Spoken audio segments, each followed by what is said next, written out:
Hello folks, I'm epistemic-gnomes. Welcome to this 3D animation course in Blender. Animation from 2D to 3D.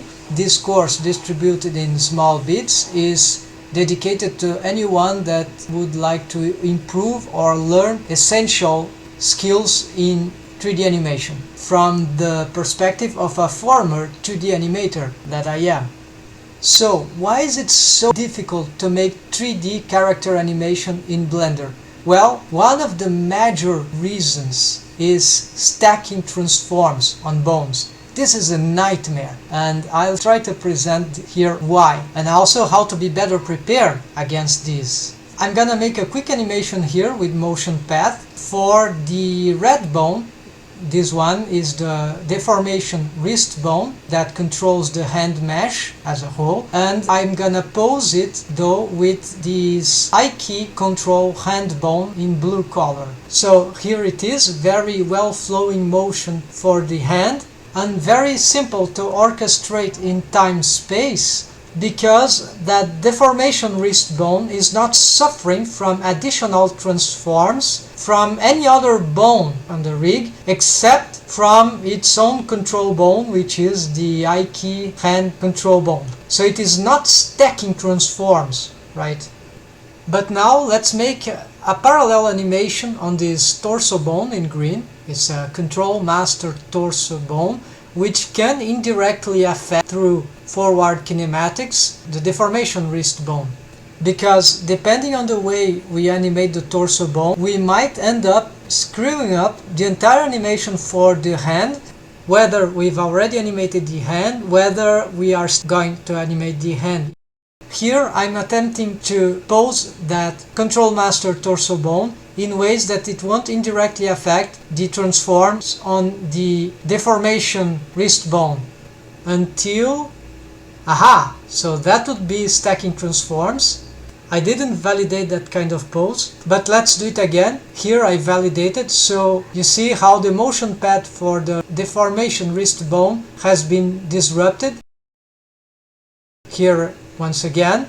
So I assume stacking transforms, especially random ones, are detrimental to 3D character animation in Blender. And even in situations where we might need or plan to have stacking transforms on crucial bones, it is difficult to make 3D character animation in these conditions because, as we can see here, focus on the motion path of the wrist, these stacking transforms don't really help in getting organic flowing motion of, let's say, follow through secondary actions of an organic character. So for 3D character animation, it might be useful on mechanical, like bulky stuff that are moving in 3D space, but for character, not only it looks too mechanical, but worse than that, if it was just a question of mechanical, we just fix it by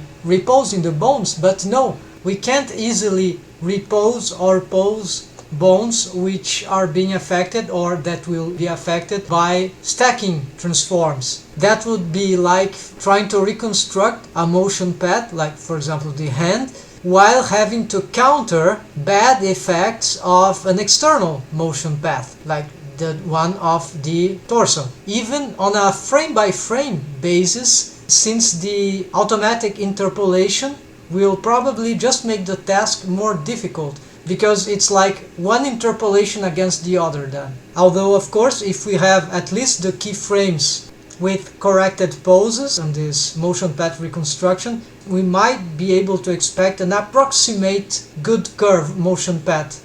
But such approximate results are not always viable. They are easier to work on motions that, like a jump, perhaps don't need much precision on the posing. This is the tragedy of stacking transforms. On this footage, where I'm posing the root bone along with the I key control hand bone, except that now it is the one that has got the motion path and not the deformation wrist bone, so that we can see through this example how the stacking transforms appear in terms of local coordinates at the transform panel for the selected bone on pose mode.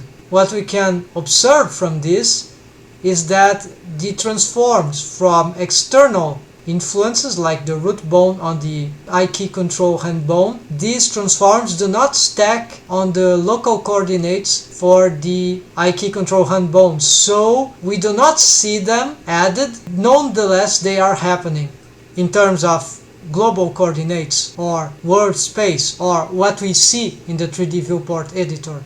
Of course, this relates to the concepts of local space and global space, so if you are familiar with this is not really a problem to understand, but still this form of the UI makes it difficult to solve the stacking transforms problematic in 3D character animation.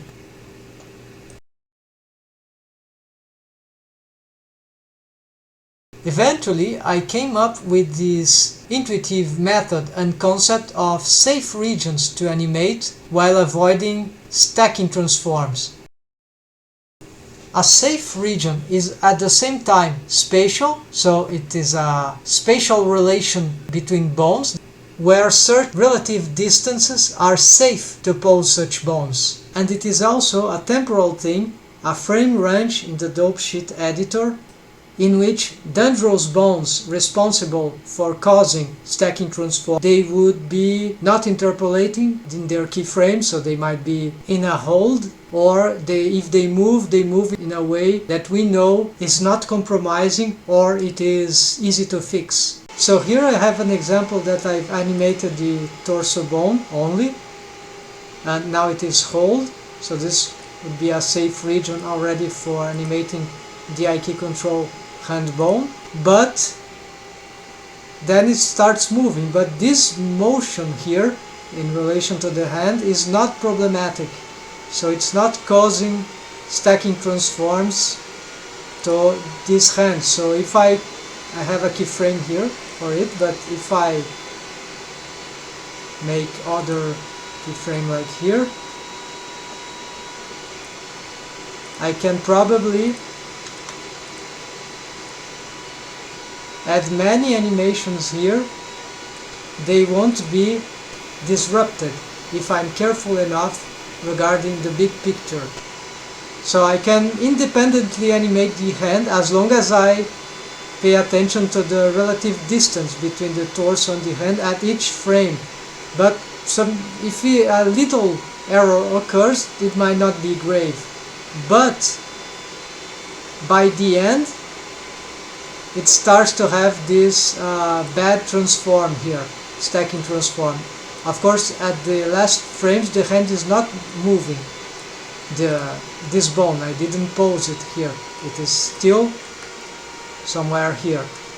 But I can fix this error, this stacking transforms here, if I repose this bone like closer to the torso bone so that it won't be accidentally dragging the hand as it was. So this is a way to progressively, perhaps retroactively, fix stacking transforms. I believe this technique doesn't work always, but if the bones allow us to do this kind of stuff, then this is an intuitive, good solution for a workflow. Although not ideal, it works. So I've just fixed a motion path that was suffering from stacking transforms by having in mind the notion of safe regions. That's it for the first class, folks. Happy blending! See you!